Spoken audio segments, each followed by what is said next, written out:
Good morning.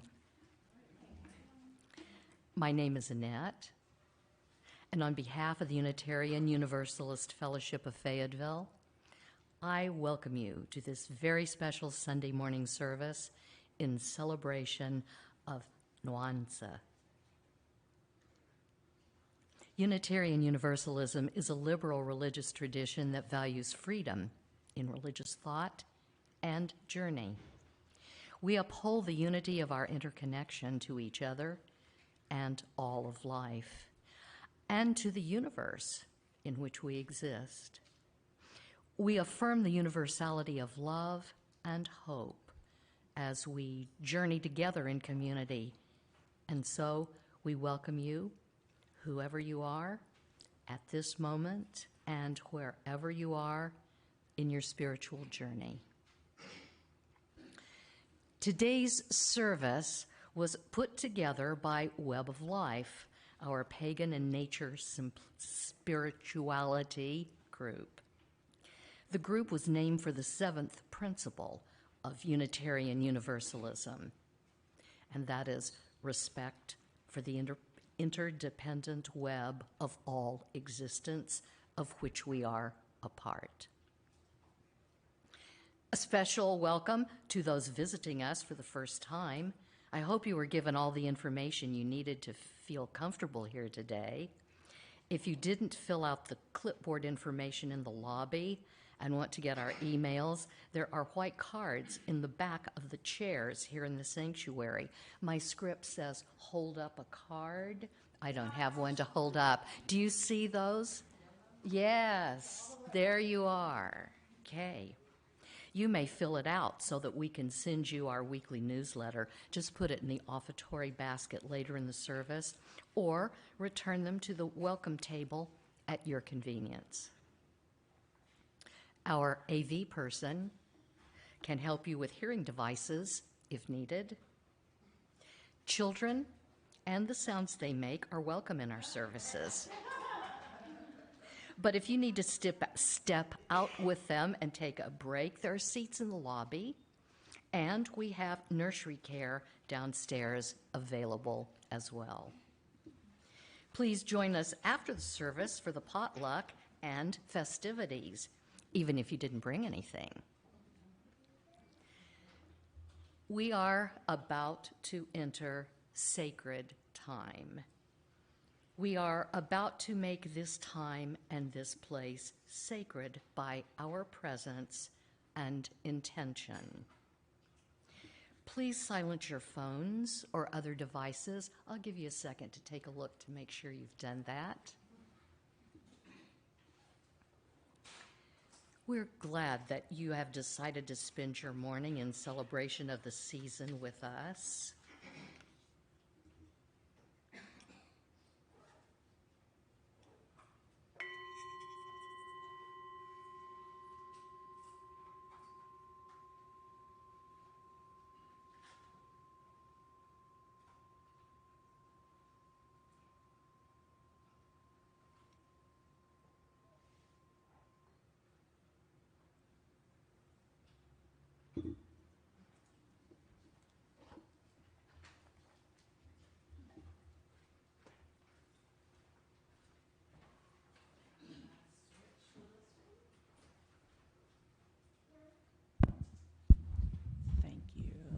Okay.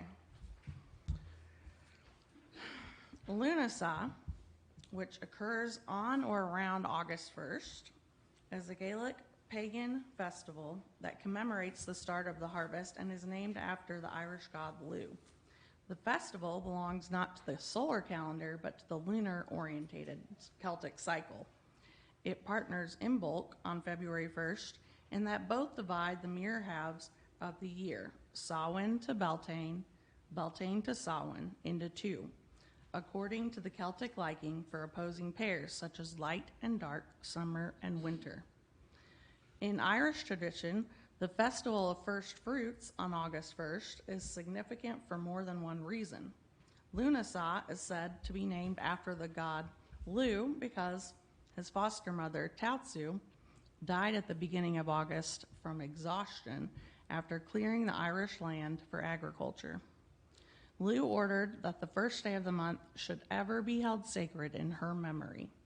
Accordingly, the Assembly of Taotsiu was convened on August 1st by the King of Tara, an important gathering which all of Ireland was expected to attend if the well-being of the community was to be assured. Taotsiu's death at this time of year is significant, for in the seasonal cycle, the beginning of the harvest is the time when the earth ceases to bring forth life, and when her progeny, the corn or another crop, is cut down. Right across the old pagan world, this dying of the earth and the killing of vegetation was conveyed in mythic picture language as the seasonal death of a fertility figure or vegetation spirit, who might be either male or female, depending on the culture and period of origin of the legend. The death of these figures was an occasion for some sadness, but there was hope, too, that the corn or vegetation spirit who died in autumn would be reborn in spring.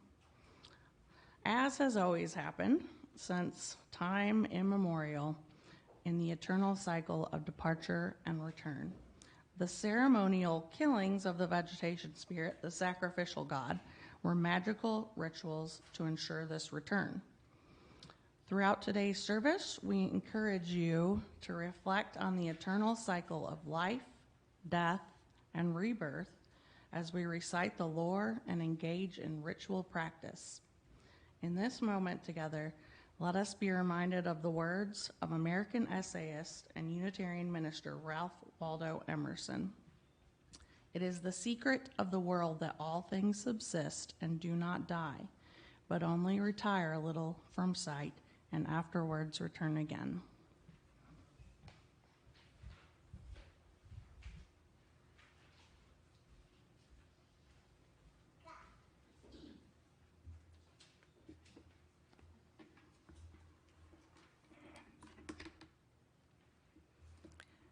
As we prepare for this guided meditation, get into a comfortable position, maybe both feet on the floor, and slowly take in a deep breath. And out. Again, breathe in slowly. And slowly breathe out. Continue taking slow, deep breaths in and out, and close your eyes. You begin to imagine a giant tree, larger than any tree you have ever seen. This is the world tree. Its branches reach up to the heavens, and its roots dig deep into the earth.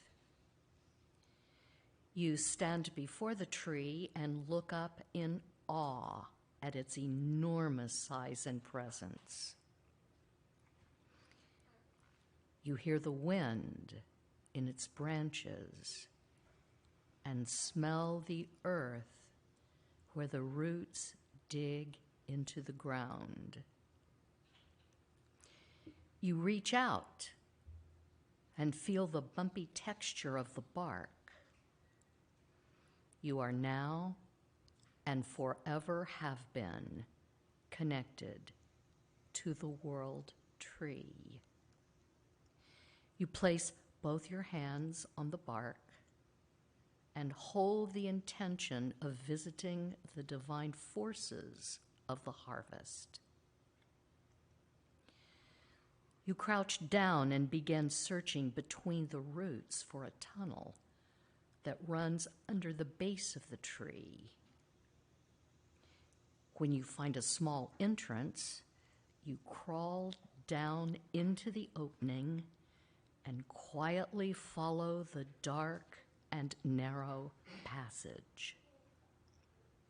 It meanders without rising or falling very much, and the only noise you hear is the sound of your own breathing and dirt shifting underfoot.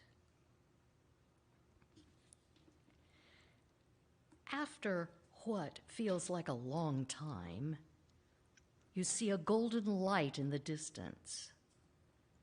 The passage grows wider, and you walk toward the amber beams of light.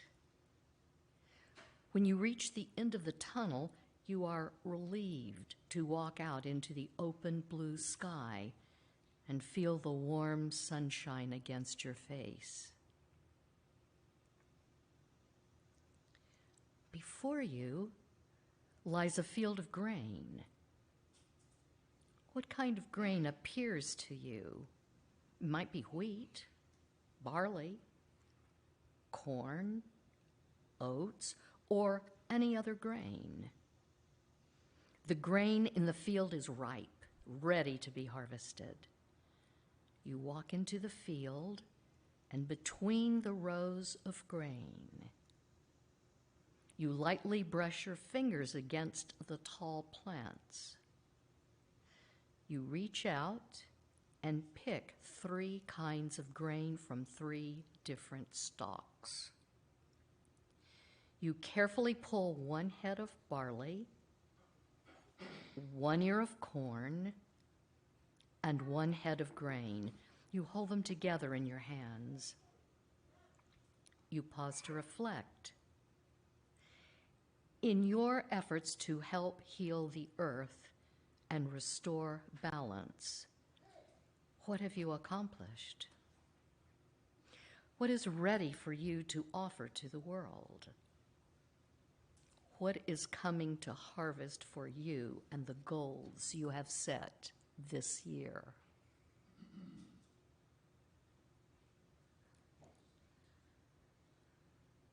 Now you prepare to eat some of the grain. You notice that to do this, you must do some work. You have to peel back the husks of the corn or roll the grain of wheat in your hand. You must separate the grain from the chaff and each seed from its hull. Like the grains rolling in your hand, you consider what you must separate from in order to bring your gifts to harvest. An image appears to you. You see what it is you must let go of. As you continue to divide the pieces of grain in your hand, you commit to letting go of the things that no longer serve you in your quest to be a steward of balance. When the seed of grain in your hand is free of all else, you eat it slowly and reverently while noticing its earthy flavor.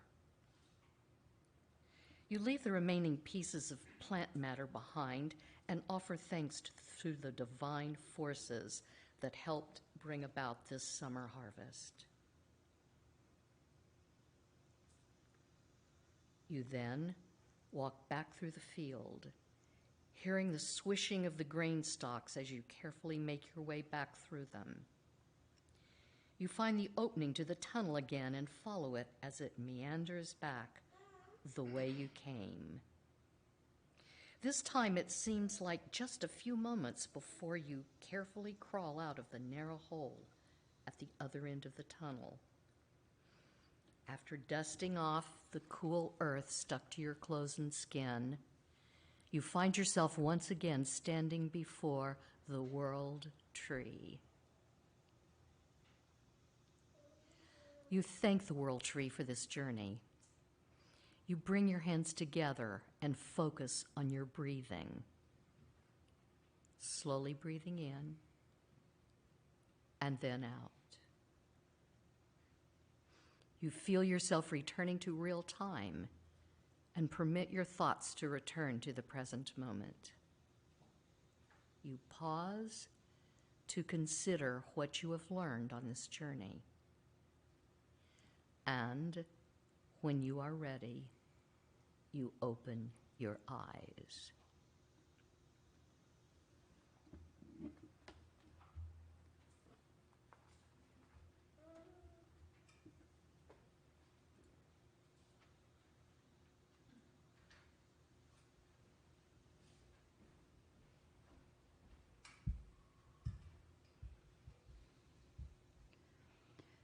As the planets turn and circle one another in the universal dance of infinity, I turn and circle this place of power and create a boundary of universal energy. Within and around, magic abounds. In the dance of eternal creation, universal I am, cyclical I am, a tool of transformation. I hold this space, a sacred place, a cauldron of manifestation. Now, at last, the circle cast by my will and invocation.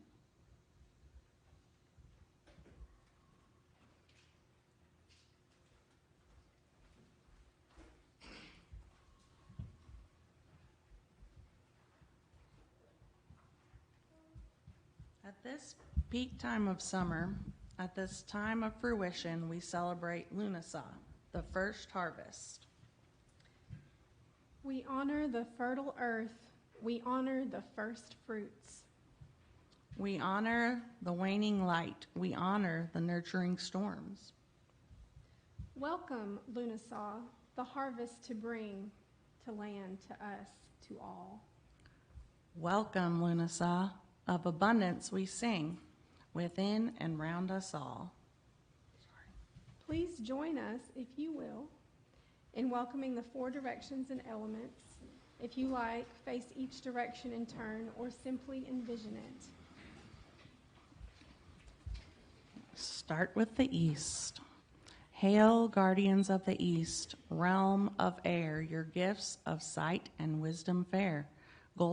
Golden summer breeze, we welcome you here. To Celebrate the seasons of the year. Hail, guardians of the south, where fire burns bright, your gifts of heat and lingering light. Golden amber days, we welcome you here to celebrate the seasons of the year. Hail, guardians of the west, deep water clear, your gifts of health and love draw near, flowing with life, we welcome you here to celebrate the seasons of the year. Hail, guardians of the north and strength of earth, your gifts of life in wondrous mirth, ripe and abundant, we welcome you here to celebrate the seasons of the year. To the center, hail, harvest spirits of fruit and grain, joyful, fertile powers of earth and sun and rain, bringing us joy, we welcome you here to celebrate the seasons of the year. Hail, spirits, source of all, Powers of the ancient, to you we call. moving in us and through us, we welcome you here to celebrate the seasons of the year.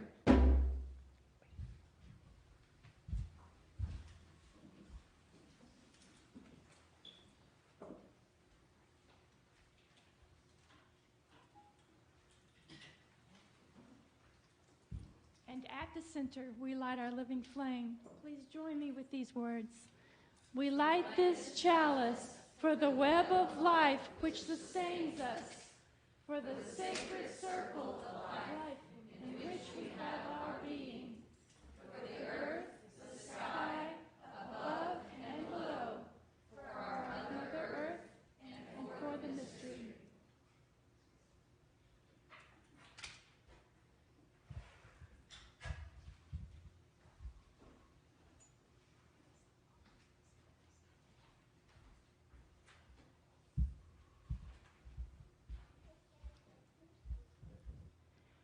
Belly of harvest, walking the cornfields, bringer of fruition, teacher of the yield, lover of the world, mother of the grain, wise woman of compromise, wax and wane. In you we feel the wheel of the year, this season reflecting your laughter and tears. In joy, we live in abundance. In grief, we are bereft. We seek the blessing of your womb, the gift of fertility, returning from the tomb, giving without end, blessing scattered seed, reaping in the harvest, living without need. You are queen of the lands, as far as the eye can see, true earth mother, whose spirit is present in thee. Guide us with your knowing hands. As you are able in body or spirit, please rise as we sing together hymn number 51, Lady of the Season's Laughter.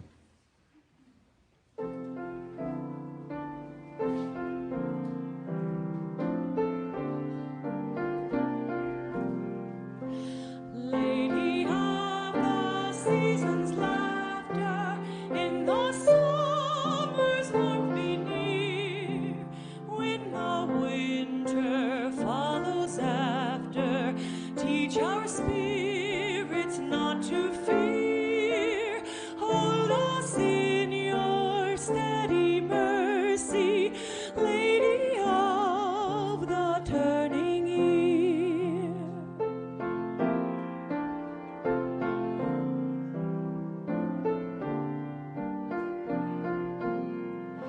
Sister of the evening starlight, in the falling shadows stay, here among us till the far light of tomorrow's dawning ray. Hold us in your steady mercy, Lady of the turning day.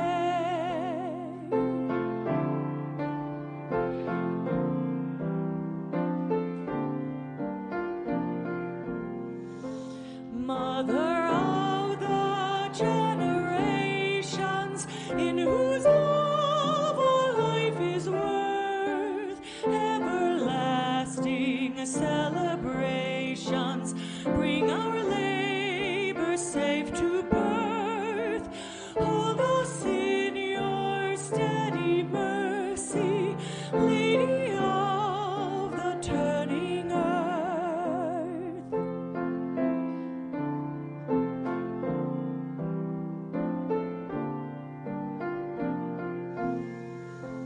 Goddess of all time's progression, stand with us when we engage, hand and hearts to end oppression, writing history's fairer page. Hold us in your steady mercy, Lady of the turning age.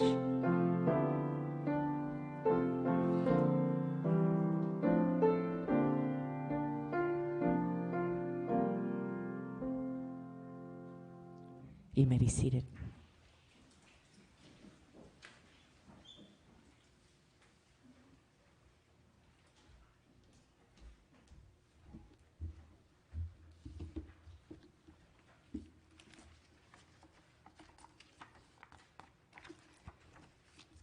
All right, this book is called The First Blade of Sweetgrass.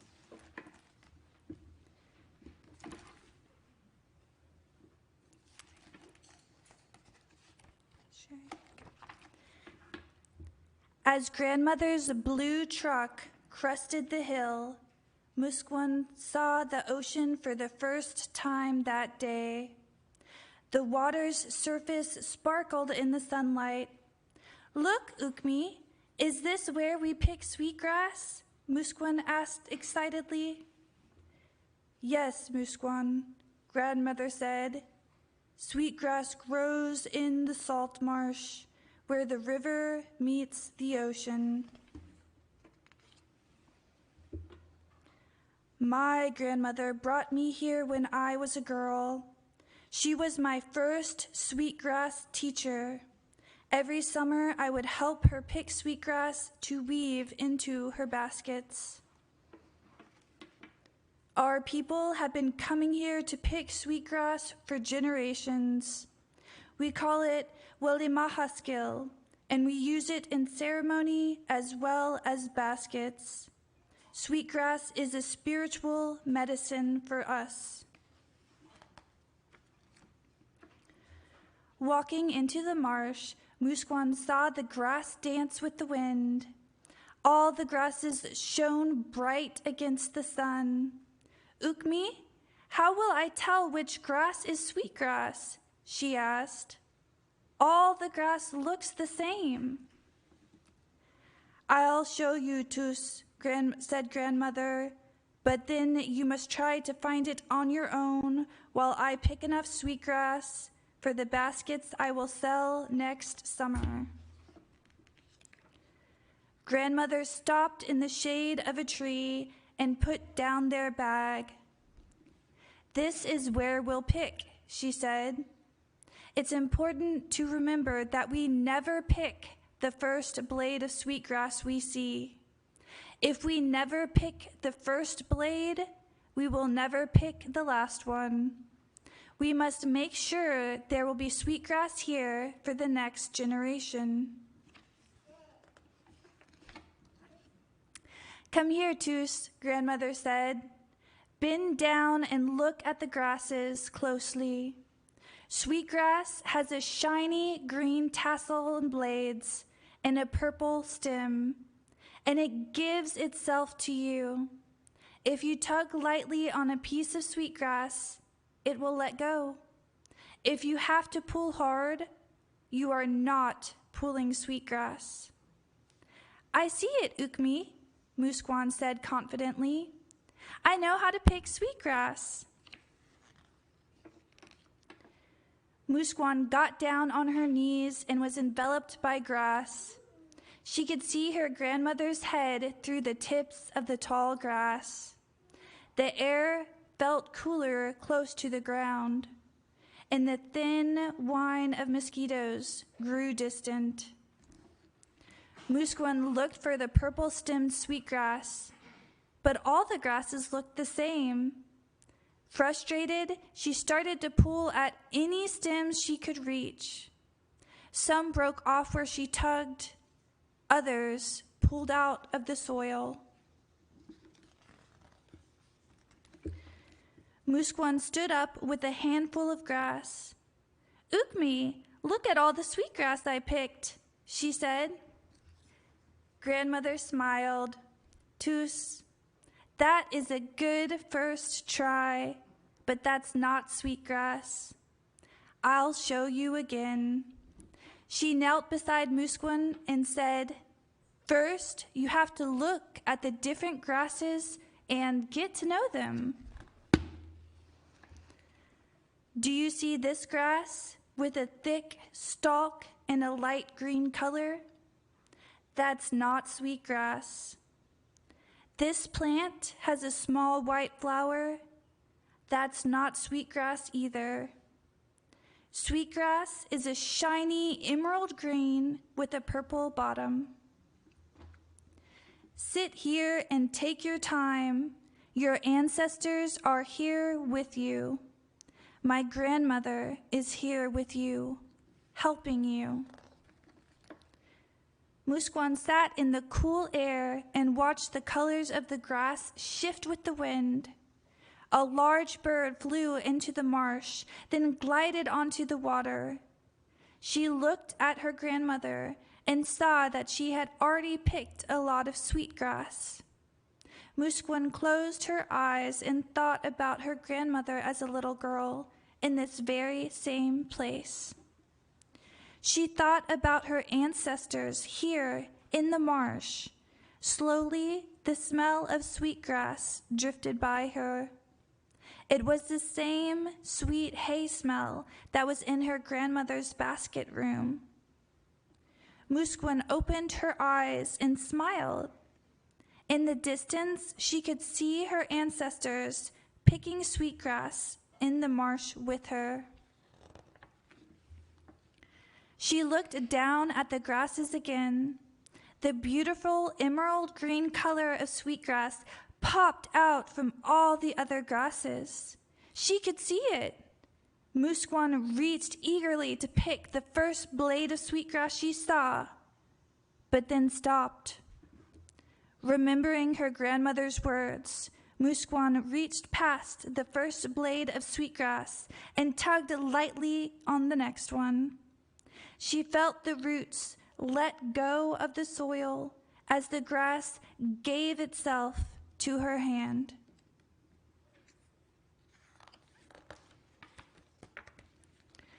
"Look, Ukmi, I have sweetgrass," Musquan exclaimed. "Kulikiset, tus." "That's right," grandmother said. "Next, I will teach you how to braid sweetgrass for baskets."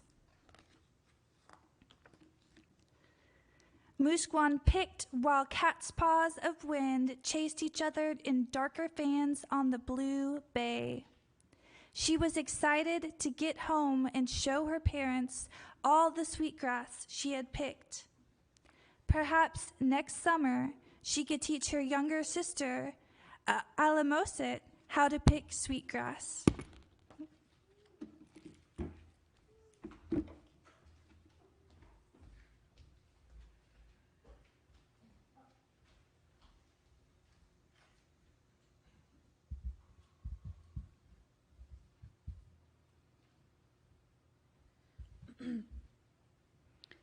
The number 3 is significant in many religious traditions. Among pagans, it is associated with the 3 aspects of the goddess: maiden, mother, and crone. It also relates to the 3 stages of existence: life, death, and rebirth. Today, we use the power of 3 to light 3 candles in honor of Lu, Tautu, and the harvest.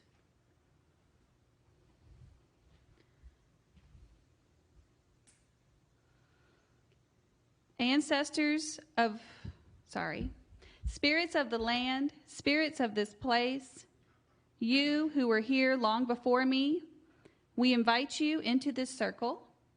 Join the celebration of Lúnasa and share with us this sacred space of hospitality and love.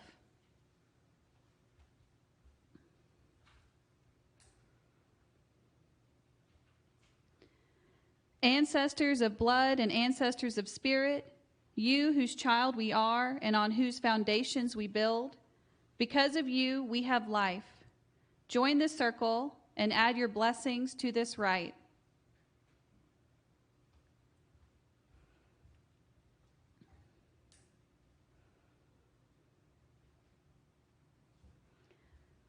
Lu Lamfata, Lu of the long arm, you who led the Tuatha De Danann to victory over the Fomorians, we ask your presence and the presence of Tautu as we celebrate this festival named for you and celebrated in honor of your foster mother. Samildanak, master of all arts, we ask your blessings on the harvest of the fields and on the harvest of our lives. May we learn from your great example. May we learn all the arts and skills necessary to complete our great work in this life. So may it be.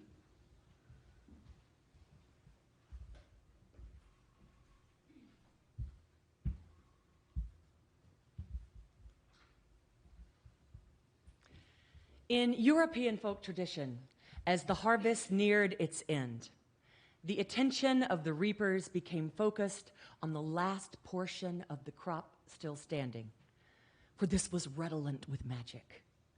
It was where the corn spirit had taken refuge. Thus, the last sheaf to be cut was often shaped into the form of a human figure dressed in clothes and adorned with ribbons. Depending on the view of the particular community, the spirit in the sheaf might be seen as old or young. If old, it was in the sense of ripe and mature. And then the figure made from the last sheaf might be called corn mother, harvest mother, great mother, grandmother, kaliach, baba, or even the old man. If young, The corn figure was seen as the child that had been delivered from its mother when the sickles cut its cornstalk umbilical cord. In this case, the figure might be called the maiden, the corn maiden, or the cairn baby, after cairn, which means corn in Scots and Northern English dialect. In Germany, the birth of the corn baby was even enacted with fake labor cries and newborn wailing and all of that. This folk custom recalls the rite of the Greek god Dionysus in his role as the corn god. The infant Dionysus was symbolically carried in procession in a winnowing basket for the adoration of the worshiping crowd. In the corn mother and the corn maiden, we also glimpse the images of Demeter and Kore. The last sheaf and the corn dolly, as this traditional effigy is now best known, had a magical fertilizing influence that was put to use in various ways. Some of the grain from the sheaf might, for example, be mixed with the seed corn or scattered amongst the young corn the following spring. The doll itself might be kept in the farmhouse and then broken up and shared among cattle at Yule to make them thrive in the year to come. A doll might even be presented to the farmer's wife to help her bring a child the following year. Following these ancient traditions, we have our very own UUFF corn dolly to represent the spirit of the harvest. We must collectively decide whether the spirit is young or old so that we give it the proper name. We invite you to come up as you are able and behold the embodied spirit and cast your vote. If you perceive the corn spirit as an infant or a child, place the stone in the bowl to your left. If you perceive the corn spirit as fully mature or elderly, place a stone in the bowl to the right. Use your intuition to guide you.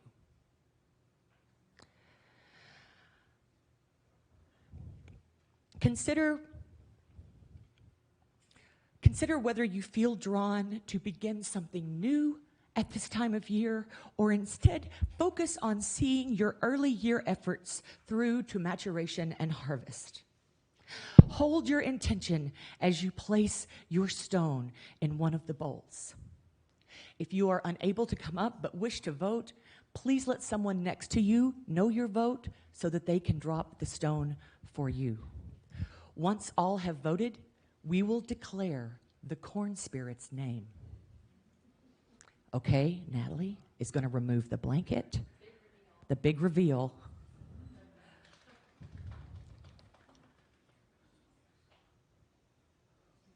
Wow. Okay, thank you, Brenda.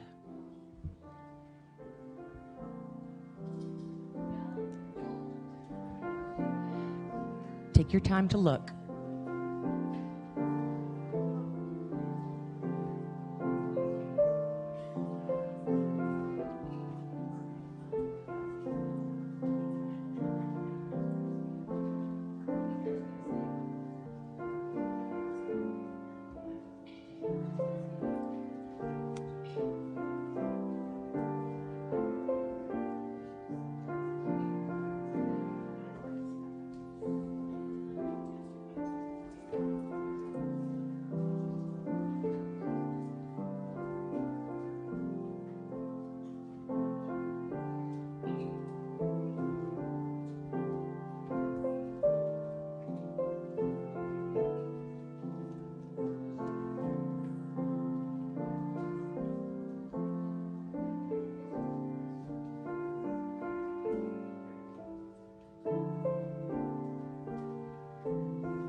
The spirit of this year's harvest shall be named Cornchild. Woo!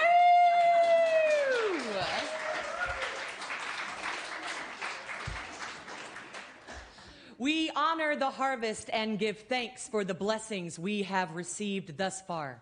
May the spirit of the harvest bless us all with health, happiness, longevity, and endurance. May the spirit of the harvest bless us with a vibrant and supportive spiritual community so that we may feel the impact of our intentions and actions beyond ourselves and into the broader world. Blessed be.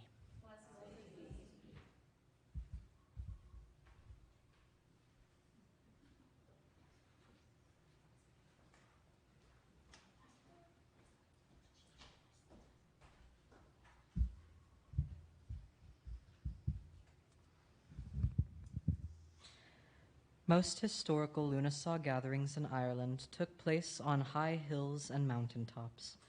For many, this joyful day was known as Bilberry Sunday, for as they climbed the heathery slopes of the hill, they gathered those little blueberries that grew in abundance there at this time of year.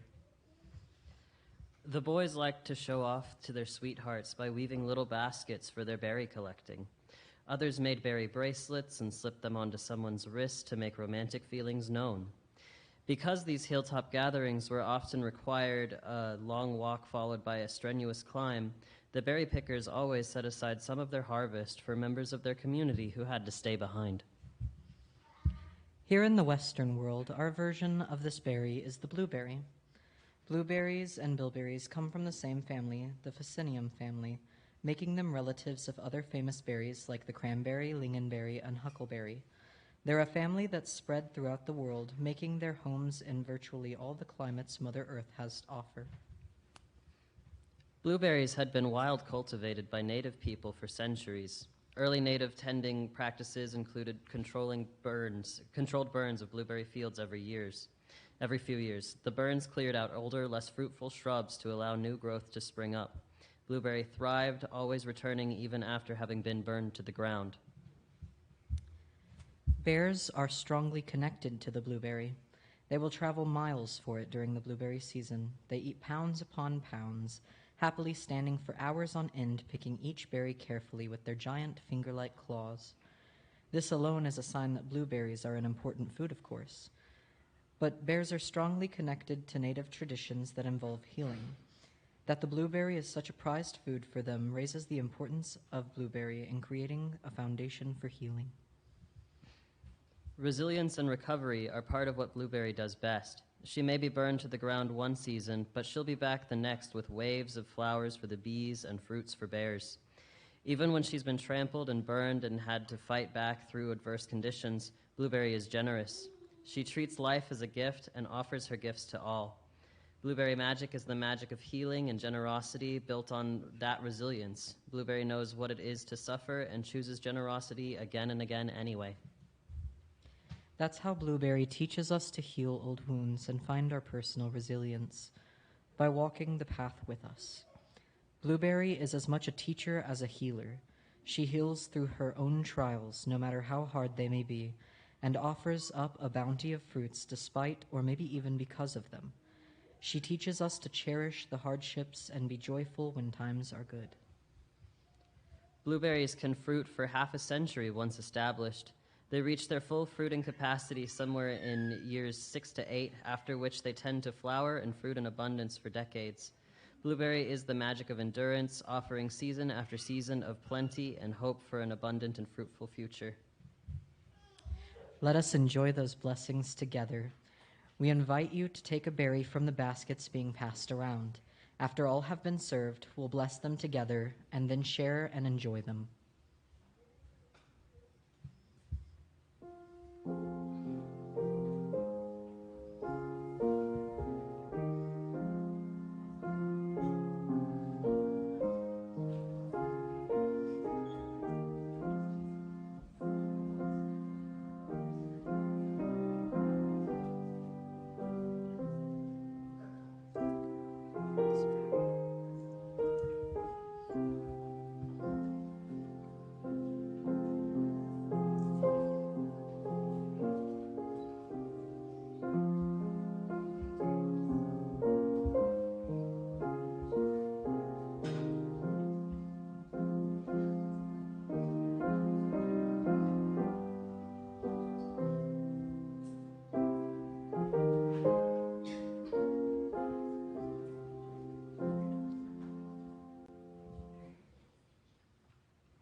Behold the blueberry, generous and sweet, as the time of harvest we greet. Enduring abundance, all have we who partake of the sacred blueberry.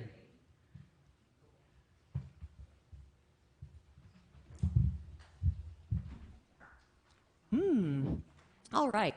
All rise as you are willing and able to sing hymn number 296.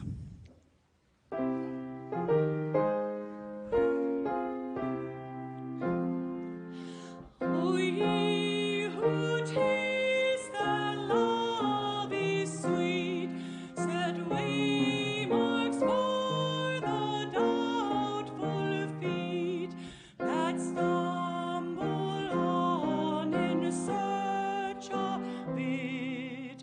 Love is so sweet, love is so sweet. Hymns of love that some who hear far off in ping may lend an ear.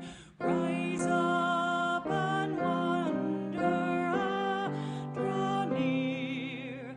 Love is so sweet, love is so sweet. Lead lives of love that others who behold your lives may kindle too with love and cast their lot with you. Love is so sweet, love is so sweet. You may be seated.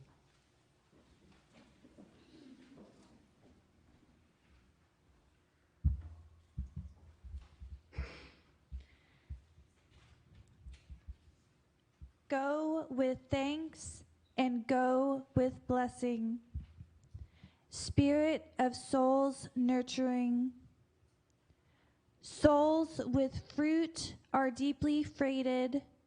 Hearts are healed, rejoicing. As ripened fruit and grain have traveled, you are coming into autumn's barn.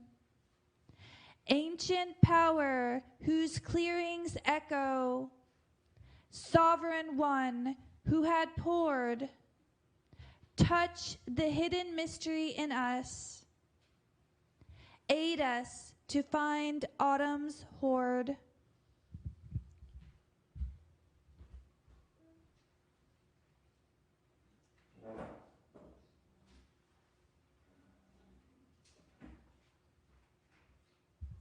Please say these words with me as we extinguish our chalice. We extinguish this flame, but not the radiant light of life that burns within us. That we take forth into the seasons, into the world, and into our lives, shining on as the wheel turns.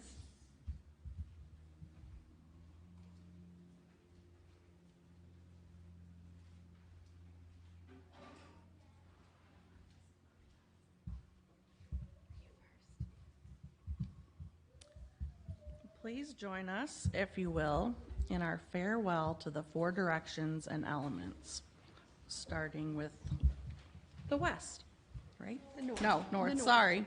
The north. Guardians of the north, the strength of earth, we thank you for gifts of life in wondrous mirth. Farewell and blessed be. Now the west. Guardians of the west, deep water clear, we thank you for gifts of health and love so dear. Farewell and blessed be.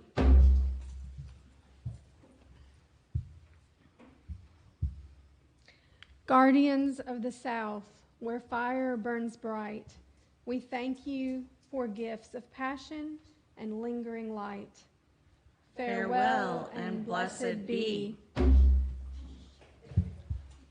Guardians of the east, realm of air, we thank you for the gifts of sight and wisdom fair. Farewell and blessed be.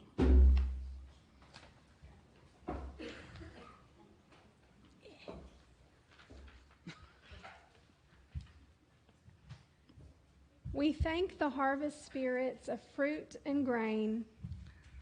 Joyful, fertile powers of earth and sun and rain. And we thank the powers of the ancients. The spirits of life of all existence. We thank the powers of the stars above and the earth below. For this time we have shared our place in the flow. Farewell and blessed be.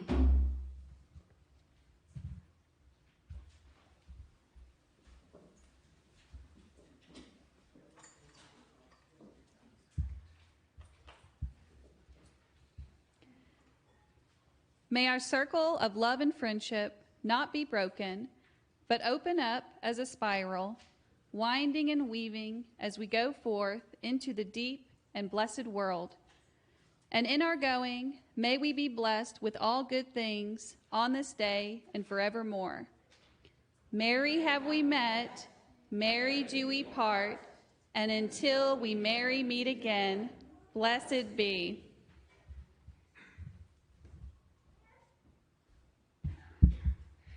This is a cornucopia, a horn of plenty. Today we will take our offering for Seven Hills Homeless Shelter in our horn of plenty.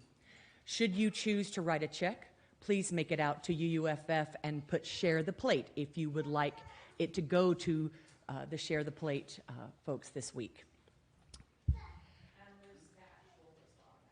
And all cash, loose cash will automatically go to Seven Hills. Okay.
Okay, so for our announcements today, I don't have any special ones to bring forward. You will note announcements on the back of your order of service, as well as in the weekly email that Fawn provides each Wednesday. Okay, and so there's our announcements today.